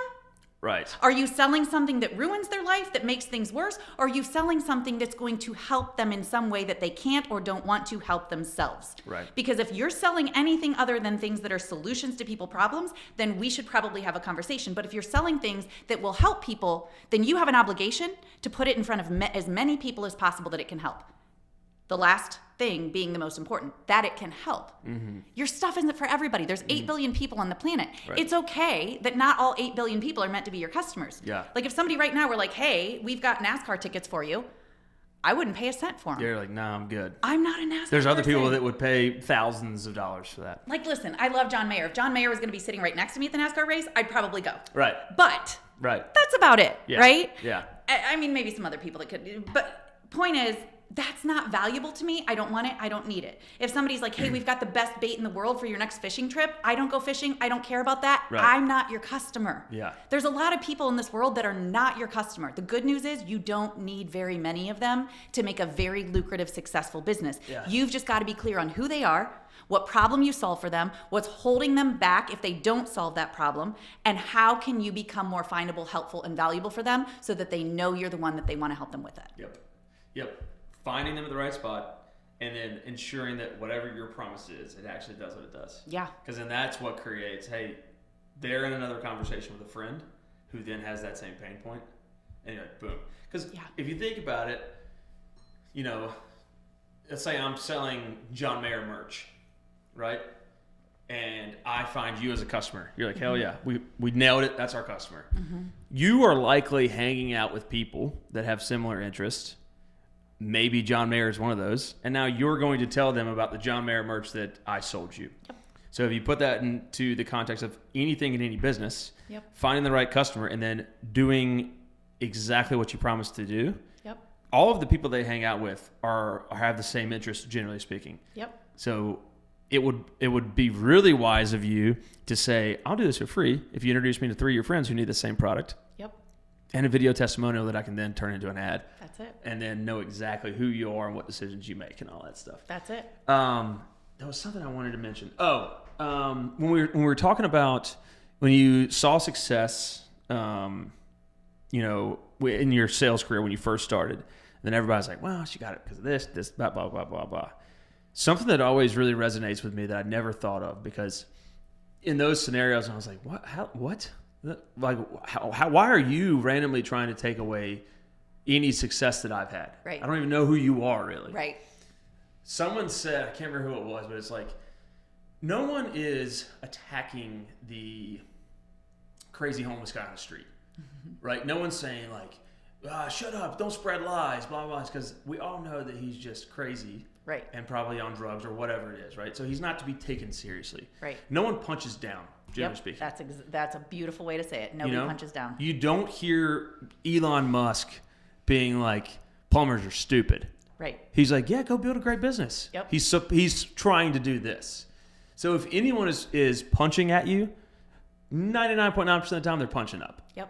And you should just, if you can find a little bit of happiness and solace in that and be like, oh, okay, yeah. Keep punching, motherfuckers. Yep. Because that's exactly what they're doing. That's it. And it has nothing to do with you. Or your business or what you're selling or anything. Yes. It's like, all about them. It's all about them. Yeah. It's about their unhappiness with something. Yeah. And the way that they project and make themselves feel better is to punch up. Yeah. To make fun of you, right? Yep. Like, who does she think she is? Oh, did you see that video that she was doing? Oh my God, what does she think she's doing? Does she starting? Cringe. Yes. Okay, motherfucker. Yes. What are you doing? What are you doing? Yeah. Sitting there, not doing the thing that you really want to do because it feels better to poke at what I'm doing? 100%. And I try to not even, to go back to that story about, my husband getting me all my leads. So a friend of mine that I had been training, he was a new salesperson on our team. And I kind of took him under my wing the way people did when I started out, right? Like I told you, I went to the people that were successful and I was like, hey, can I follow you? Can I whatever? When I became successful, it was like the teacher in me reappeared. I was so happy to help people, right? Like, come with me, I'll teach you, I'll train you. And so I'd been training this kid. He was a kid, he was a lot younger than me. And he was awesome. We developed a great rapport. They flew him off to new hire training. And after working with me for a couple of months, he was like really solid on what I had built, what I had created and the success. And he saw how hard I worked. Well, he goes to new hire training and he's with a bunch of people that I don't know that are also new hires. And the one girl was like, oh my gosh, do you work with Nicole Cramer, don't you? And he was like, yeah, she's awesome. And she was like, yeah, I heard her husband got her all of her leads and that's why she's successful. So that's where it came from. Some girl across the country in Boston, because I was living in California at the time. I didn't even know the girl, never met her in my life, don't even know her name. And she tells Alex, she's like, yeah, her husband got her leads. And he just lit up. He was like, what? That's not even true. Why would you even say that? She's not even married, you right. idiot. Exactly. So he comes back to LA and he's like, I got to tell you something. And I was like, what? He's like, it's not good. And I was like, what? He's like, there's rumors around the country that your husband got you your leads. And I just laughed. And I was like, oh, well, isn't that funny? And he goes, Nick, it's not funny. They're taking away the fact that, like, you've worked hard for this. Like, you created this. Nobody got you your leads. You've done this all yourself. Like, he's fighting for me in this moment, right? And I'm laughing. And he's like, I don't know why you aren't taking this seriously. I said, here's the thing, Alex, that I know for sure. People are going to make up whatever story they need to make up to help themselves sleep at night, because if they're not where they want to be in their life, they've got to create a story that makes them feel better because they feel like crap in that moment. And I don't know what her deal is. I don't know why she wanted to say that about me. But to be honest, it's not completely wrong. He goes, what do you mean? I said, I don't have a husband that gets me leads. I need leads on a husband. And I thought that was really funny. That's He's awesome. like, oh, and I'm like, but what else? What other way to look at this besides that? Like, if we can't laugh about it and move on from it, it's not about me. Yeah. And if that's what she needs to believe to make herself feel better, I know the truth. You know the truth. Yep. And I was number one. You can't take that away. Right. Bottom line. Yep, 100%. And if there's any question about it, I'm just going to go do it again to make sure. Yep. You know what's I think the overwhelmingly what that is to me, you did all of the hard shit to do it, right? I think most people know what it takes to achieve what they daydream about. Mm-hmm. I do. Yeah. I know what it takes for me to achieve what I want to achieve. A lot of days I miss because it's fucking really, really hard to do it. Yep. And when people are punching up, it's because they see you doing those things that they know they should be doing every single day, and they're not doing it. Yep. People know how to lose weight. You don't have to go and be a, expert in nutrition to understand eat less calories, move more than what you're burning. Yep. Or than what then burn more than what you're eating. Yep. Be in a deficit. Yep. Go for a walk. Stop eating fast food. Eat chicken and rice. Yep. If you do that for a month, you'll lose 20 pounds. Yep. Everyone knows it, but they don't do it. They just want to bitch about not losing weight. Yeah. But they know in their mind what they're doing is not right. Like, we're doing dry January, me and my wife. Mm-hmm. And we're not huge drinkers. I don't drink during the week. I don't do that. But I do enjoy going out and having some beers and having a good time. Like, that's a good release for me to then get back into the week and be on it. But I was like, is this part of my life like serving the goal?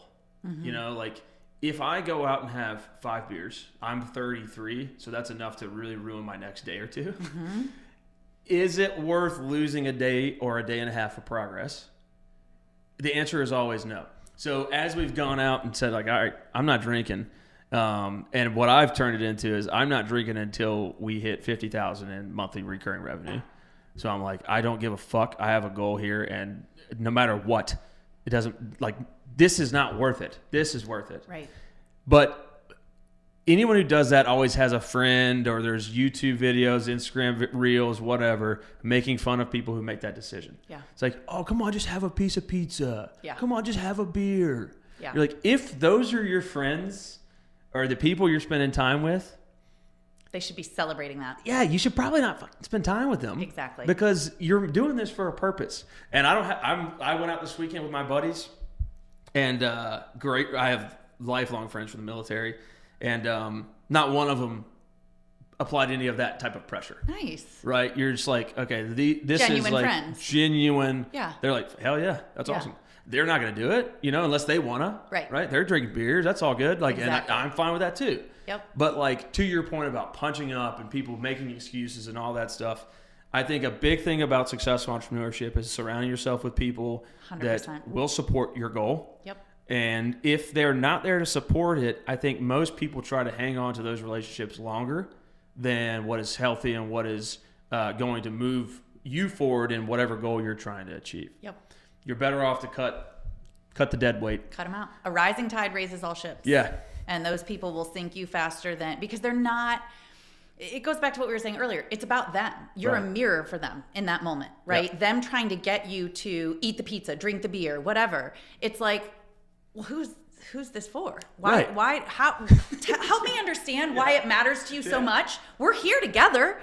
Right. Does it make it better because I'm drinking beer for beer with you? Or does it make it better because we're spending quality time together regardless of whether I'm doing the exact same things as you or not? Do you want somebody to partake in the habits that you know you don't want to keep going but you can't let go? Yes. You want some extra. There is a great Seinfeld bit about that where they're at a restaurant and he orders something and somebody's, I can't remember who it is, but they're eating with him and it's Jerry. And they're like, "That's all you're getting?" And he goes, "Why do you care?" Yeah. Like, it's my it's my body. This is what I need. Like, I'm good. Right. It's to your point. It's the same thing. It's like, wait a minute. Why do you give a shit if I'm drinking beer or not? Yes. Why is it such a big deal? Yes. You know, and that took me a really long time, especially as a man and a young man. Yep. I think there's a lot of more, at least in my circles of, you know, I was a especially rugby in the athlete military, in college. like, I was in the infantry. yeah. It's like that environment is that. And I love that environment. Like, don't get me wrong. Yep. I love that environment. It's fun as shit to me, especially when you're young. Like, that is fun. As long as you're, you know, safe about it. But, like, it can also be a huge detriment if you don't have some of your own goals and priorities in line. 100%. So, it makes me think of this.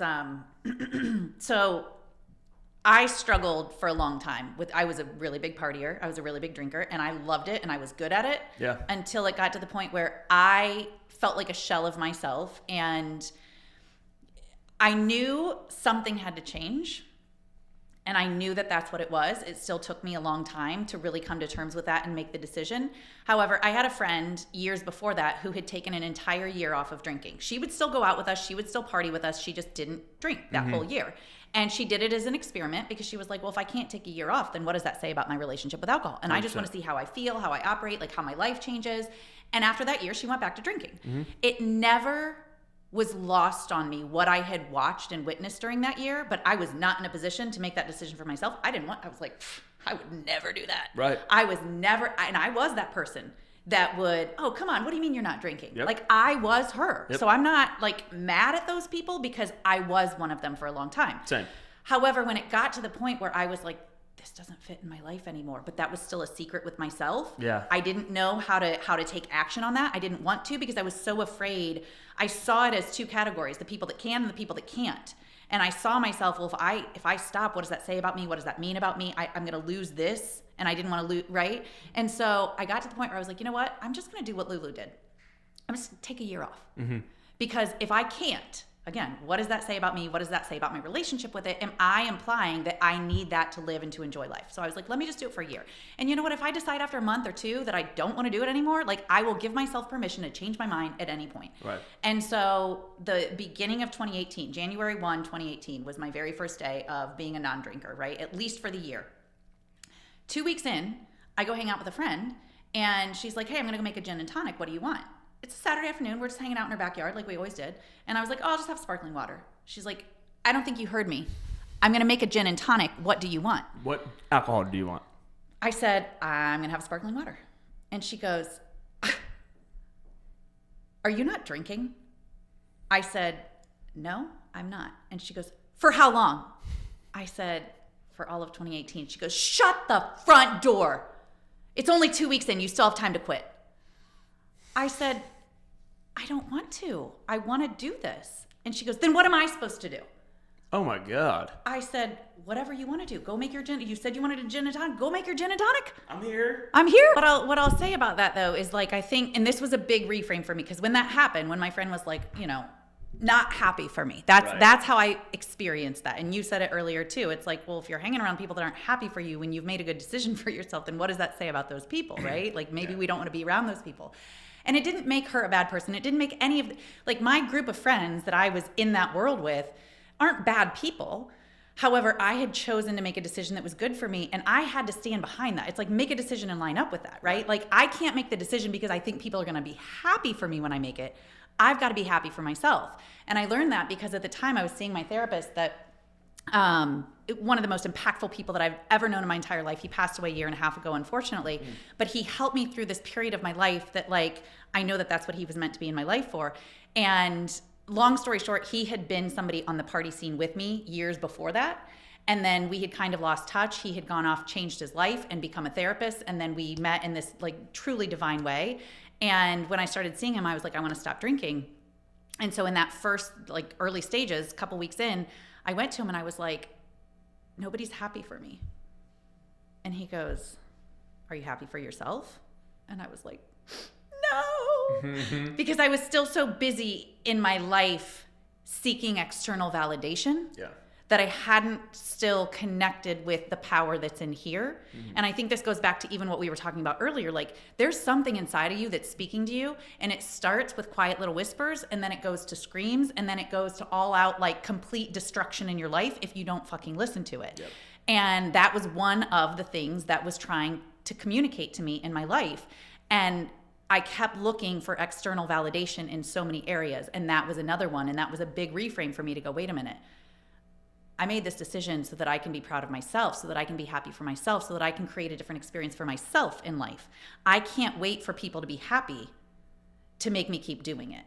And so I think no matter what we've chosen, nobody else has to understand your life. It's not their job to understand your life. It's yours and yours alone. And that's between you and God, or whatever you want to call your creator. That is a you and you alone thing with the person who created you, the being that created you.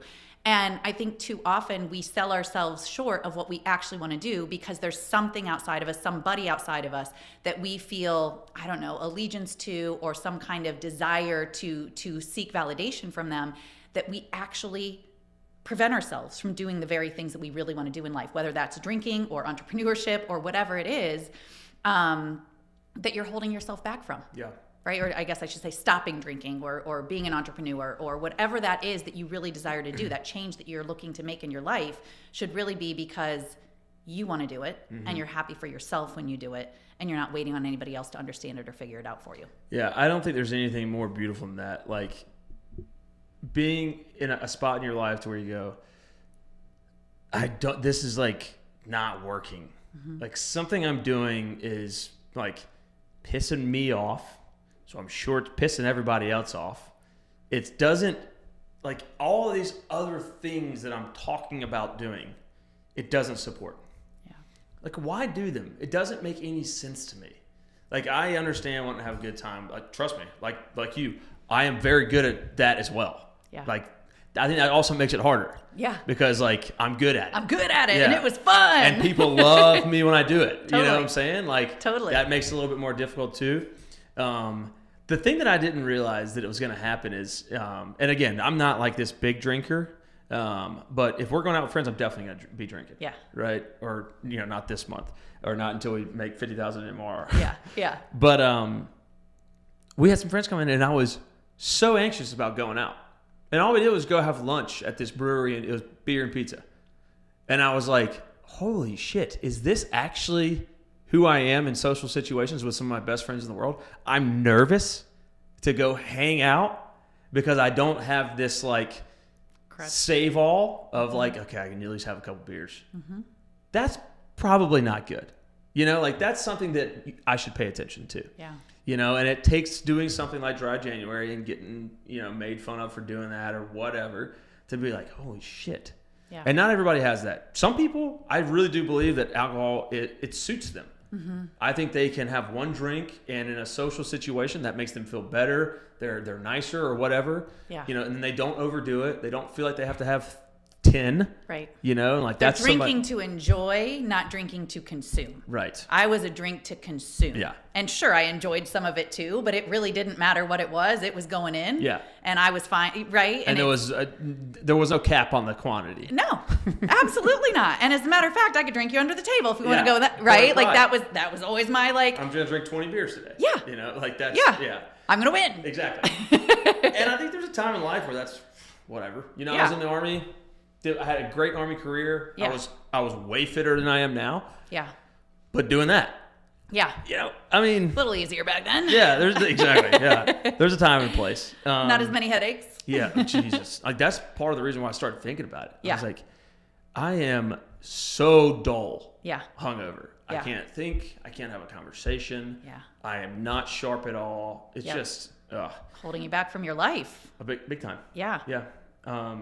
So as we wrap up, I want to give you the opportunity to, I know we got into like what you do, But do you want to kind of plug your business? Do you want to, is there anything you want to kind of mention on that front as we have this opportunity? Yeah. So I, when I worked at Aramark, I was a number one salesperson, and then people said, how did you do it? So I started helping them, and it didn't take too long before I was helping a lot of people, and they were going on to become successful. And I was like, wow, I don't just like this.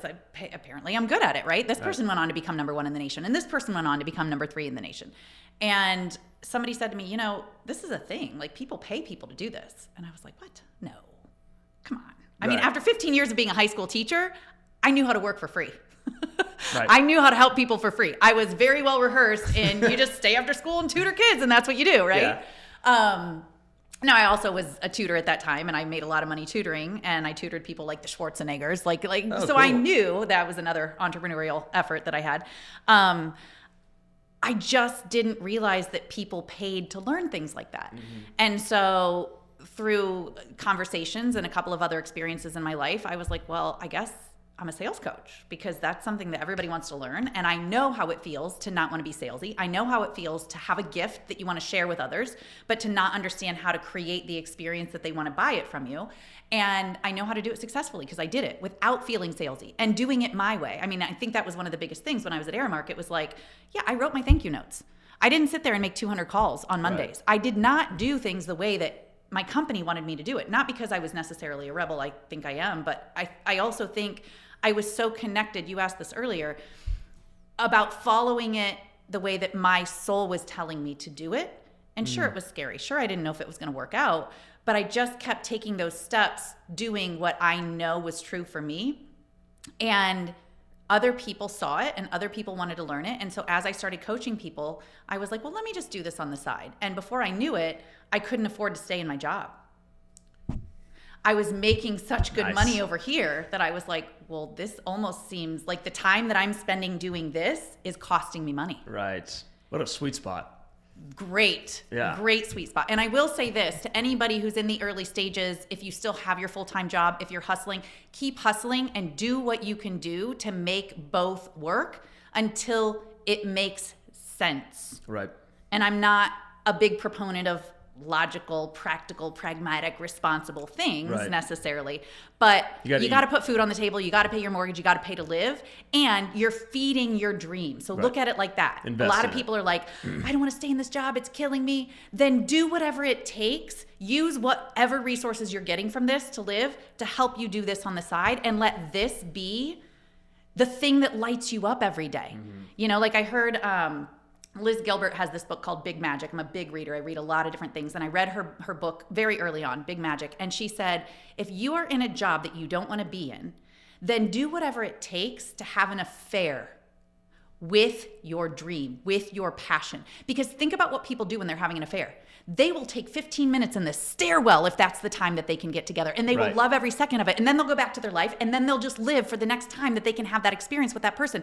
Treat your side hustle, your dream, whatever it is, treat it like that. Yeah. If 15 minutes a day is all you can give to it, then give it those 15 minutes a day and love every second of it. Yep. And you said something about this earlier that made me think of like, how do you keep going? How do you persevere? You find a way to enjoy the journey. And I know that that's so cliche and what everybody says, like, enjoy the journey. But find a way to enjoy it until you can do it full time, but don't ever put the burden on your dream until it's time for that dream to support you. Yep. Or some people just keep it as a dream and they just do it on the side as a hobby. Right. Make a decision about what that's going to look like for you. But yes, to your point, that was a great sweet spot to be in. Yeah. And it wasn't like it just happened. It wasn't like it was an accident. I was very intentional about it. I had hired a coach. That's one thing that I will tell anybody, and that's why I am a coach. Do not do this alone. You're not meant to. You're not supposed to. So those nights where you're hustling, those nights where you're grinding, yes, all of that's required. However, do not be a one-man show. Right. This is about you knowing how to ask for help and knowing that you aren't meant to figure it all out on your own, because if you were, then you would already have the thing that you're looking to do. If you could do it on your own, you would have already done it, right? Yeah. So look to other people who have done it, look to other sources. And if you can't pay somebody, then do what I did when I was at Aramark. Hey, how can I help you? How can I serve you while I learn from you? Right. Right? So ultimately, I think that knowing that what you're working towards sometimes can't be the way you would, it's like do what you want to do until you can do, or do what you have to do until you can do what you want to do. So if this is funding your dream, keep there. Yeah. And that's what I did until, like I said, I was working with a coach and I set some goals for myself, and we got to the point where it was like, I can't afford to stay here anymore. You know how I can tell you are a really good salesperson is if I am a small business and I'm listening to this, not once have you sold your services, but I'm convinced that your services could change my business. You know what I'm saying? Like that is beautiful. Yeah. And I think that's where especially, you know, I'm my filter is all home services, right? Mm-hmm. That's where we spend our time. And a lot of those guys are great at their craft, and they maybe were in a job and had this hobby, and then they go, well, people are really liking what I'm doing, or I'm really good at it, or I have this skill or whatever, but turn it into a business. They don't know how to sell it. They don't know how to market it. They don't know how to advertise it. And they probably have the funds to do so. Mm-hmm. Because they started out just selling this thing because people liked it, and it was like, oh shit, I can do this full time. Mm-hmm. Just to put another way of thinking about exactly what you're talking about. Alex Hermosi is a guy I follow all the time, love him, mm-hmm. and he said something like, you should, if you're in a job right now and you want to start your business or whatever, you should spend your weekends building the life that you want, mm-hmm. and then spend your weekdays doing the thing that you have to do now. Yep. And your weeknights should be put towards building what you want. Yep. Right? But so many people spend their weekends watching 8 hours of football on Saturday. Yep. And then 4 hours of football on Sunday. And then the weekend's over. Yep. Now it's time to go back to your job. Yep. You're never going to do it. You have to make those changes. You have to do things differently. If nothing changes, nothing changes. Yeah. And if you have kids, let them see what it looks like to pursue a dream. Sometimes 100%. People are like, yeah, but I've got kids and I've got this responsibility to take care of my family. Bring them in on it. Bring them in on it. Yeah. Tell them, kids, this is my dream. Yes. I want to build this thing, and you're going to watch me do it. And maybe even I'll let you be a part of it and help me out. And, right. and we're going to do different, like, you know, if you, I don't know, like maybe you make drop bags. That's what I did when I was at Aramark. And, you know, every business model is different. But I made drop bags full of like coffee and snacks because that's what I did at Aramark. I sold coffee and snacks to businesses. Right. And I would sit on the weekends and make 20, 30 drop bags because I knew I was going to pound the pavement the next week, and I knew none of those people wanted me to interrupt their day. Yep. That's what we're doing as salespeople. Yeah. Interrupt somebody's day for long enough to try to grab their attention for long enough, to introduce a problem that maybe they didn't even realize that they had, that then you have to somehow influence them into the idea that it's worth giving some attention towards it and that you might have the solution that they're looking for. Mm-hmm. That's what we're doing, right? So how can we make that even easier for people to give us a little bit of their attention? So I would make all these drop bags, and then I would pound the pavement and go around and say, hey, here's some samples. Hey, here's some samples. Can you bring your kids in on something like that? Like, what can you show them so that they see somebody in their life working towards something that means something to them, not settling for something that doesn't. Not fighting. We can fight for our limitations, or we can fight for our possibilities. Your energy is going to go somewhere. There is no neutral. There is no neutral to what you are doing. You are either working for or working against what you desire in life at all times with everything that you do. Those 8 hours of football, you're probably working against, right? But could you do something maybe on the commercials or on the interims or on the timeouts where, I don't know, maybe you're starting to do some research on your computer about what that dream job might look like for you or what your next steps are. Because I know from you, Gabe, you understand this because you bought that camera and you didn't have any of this other stuff. You just knew there was something in you that felt excited about creativity and expressing yourself in a way that you had not been able to in any of the circumstances you've been in before. And rightly so, those circumstances were different, but now all of a sudden your soul was crying out for something, and you would go on these long hikes and get to the top of the mountain and go, wow, this is a picture nobody else gets to take, and I can take it in this moment, and I have the computer or the camera to do it, and I get to express myself in a way that I never have. And then that led to the next step and the next step and the next step, and the next thing you know, you've got this $500 camera, you've got this lighting, and now you're producing a podcast. You didn't design this all in one moment when you bought the first camera. You just let the next step be the next step and be the next step. And that is scary as shit when you know that you want to create something in your life and all you can do is take the next step because you're not sure what the one after that's going to look like. But you have to be willing to take that first step and trust that the other breadcrumbs are going to show up. They're going to be there for you. And you've got to see them as breadcrumbs. You've got to trust that those are the signs. And you can't wait for anybody else to tell you that this is the right way because nobody knows what they're doing. 100%. And nobody knows your soul and your soul's calling better than you. And so I think this idea that like we've got to have the passion in a box, we've got to have it all figured out. You can't. You can't. And that's going to be the very thing that's going to hold you back from actually doing it. And to your point, if nothing changes, nothing changes. So where can you fit it in the micro moments of your life? And, you know, like when I was at my full-time job, I mean, I don't have kids and a family. However, I had a lot of other circumstances working against me that I needed to be, you know, doing what I was doing. And I was like, okay, 5 p.m. would be the time that I need to be done every single day, or that I can officially be done and off the clock with my full-time job. And I'm going to, it goes back to what we said earlier, I'm going to find a way to put value out there in the world. And so I decided every day I was going to do a live video at 5 p.m. because that's when Aramark couldn't say anything to me about doing my own thing, doing my side hustle. And my name's Nick, right? It's Nicole.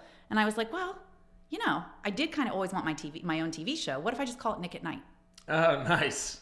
I just had fun with it. Yeah. I didn't know what Nick at Night was going to turn into. Right. But it made me hundreds of thousands of dollars. Right. Because what I was doing when I was filming Nick at Night was giving myself confidence and conviction on being on camera, putting value out into the world, connecting with people, giving people a place to come. Hey, I've got a live training I'm doing tonight. Would you like to come? Hey, I'm doing live training next week. What topic could I cover that would be helpful for you? Hey, come into my community. I do free trainings in there all the time. Gave me a place to direct people towards, to provide value, to connect with them. And the next thing I knew, I was like, holy shit. This woman said to me, why do you do all this for free? She said, I've been in your group for over a year now. I am like, just from your free content alone, I am making sales. Why do you do this for free? I said, because it makes me so much money. And it was the truth. Yeah. It was the truth. And so from that, you know, I built this very robust coaching business. And then the next thing I knew, I was doing what I think naturally has been in me all along. I'm a speaker. Because people started saying, hey, will you come and talk to our organization about how you did what you did going from a teacher to being number one, or how you built your own business and how you, and I was like, well, yeah, I'll talk about that. Yeah. And so now I do both speaking and coaching around sales and motivation to keep showing up and doing the things that are going to help you create the world that you're looking to create. The thing I love about that is it's all clouded in proof, right? Mm-hmm. Like, Alex Hormozi says it all the time. It's like, you don't get confidence by just screaming affirmations in the mirror. You get confidence by going out there and doing it.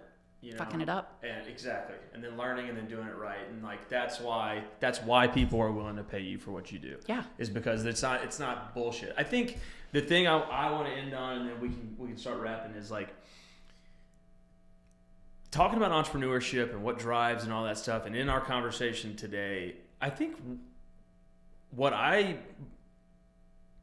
what drives me the most is this desire to just be not normal. Like, I don't want to be the 35-year-old who's a little bit overweight.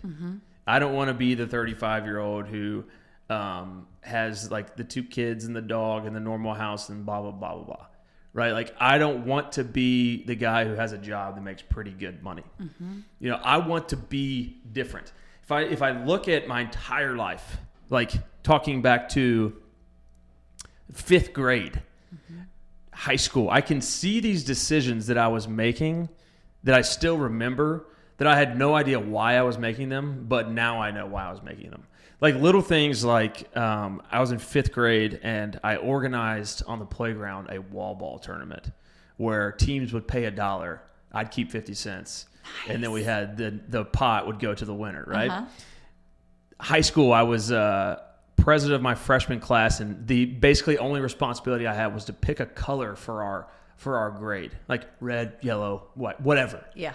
I picked tie-dye because I was like, I will not pick a normal color. Like, no idea. That was dumb as shit, because then everybody had to make a tie-dye. Everyone hated it. Yep. But I was like, there's no way I'm picking red. Yep. Or blue or something stupid like that. Like that another class was already chosen years ago. Right. Yeah. I was like, has anyone ever done tie-dye? Nope. All right, we're doing that. Like, that's what we're doing. We're going to be different. And like every single decision I've made along the way has been that. It's just trying to run from like being average and normal. Yeah. And I really think that anybody who if you look at your life and you feel that, if you can look back and point to times in life where you're like, dude, I've done that over and over and over again, but you find yourself in a job right now that you feel stagnant, you should start thinking about spending the weekends working on something, spending the weeknights working on something, because that's in you still. Yes. And it's probably wanting to come out. Yes. And I bet you'll make more money in the long run doing that thing than what you're currently making right now. And even if you don't, you'll happy. Be so much happier because it will feed your soul. It doesn't need to monetize. 100%. to actually be a success. Sometimes your soul is just, and it might make whatever you are doing in your full-time job even more fulfilling and enjoyable because you're letting yourself have the creative outlet that your soul is screaming for. And that might be something to monetize and create a business around and serve people and help people. In the future, probably. It doesn't have to be. However, let it be what it is right now and take that next step and the next step and just enjoy every second of it. And I think there's a quote that I heard just this morning, and I'll end with this. It's a Tom Brady quote, which if you're going to quote somebody, quote one of the GOATs, Pretty right? good one, yeah. Although I am an Ohio State Buckeye, so it always hurts me a little bit. Coming up. I've got a very big weekend coming up. And, Tom he's from that state up north, but indisputably, he has done some pretty incredible things in life. And I'm probably going to botch it, but it was like, if you want to be successful, you have to do the things that most people won't do. And it's consistency. I should probably look it up to quote it properly, but it's like consistency, get the reps in, like show up, show the fuck up, and consistently. And I feel like he has a really good one that, as you're looking it up, he has a really good one that says, what most people don't do is you have to want to live in what the success of what you're trying to do is. And that means, and like he was always asked that, but that means like all the bullshit that comes along with being Tom Brady, that's part of it. That's part of being successful. And you got to want to live in that spot. Yep. If you are the number one salesperson, you're very busy. Yep. You're getting calls all the time. You have a lot of bullshit going on, but that's part of that success. It's what you asked for. You asked for it. You got to want to be in that. Because what's the alternative? Not busy? Right. Sitting around? Not doing the thing that you actually wanted to do? That is the alternative. It's all part of what comes with it. I don't know if I'm going to be able to find it, and I'm going to be annoyed. But yeah, it's do what most people aren't willing to do. Yeah. In fact, there's this quote that I love from quarterback Tom Brady. The truth is, you don't have to be special. You just have to be what most people aren't. Consistent, determined, and willing to work for it. See, all these people that you're comparing yourself to, and There we go. Consistent, determined, and willing to work for it. Do what most people aren't willing to do. Be consistent, determined, and willing to work for it. Well, I could have this conversation all day. I will say that this year for MyHome is big time for us, right? We're past beta. We're past our initial phases of our product. We are hiring really great marketing companies, like best in the world. Our goal is to take this thing through our next round of fundraising in the spring and then scale 2026 nationally.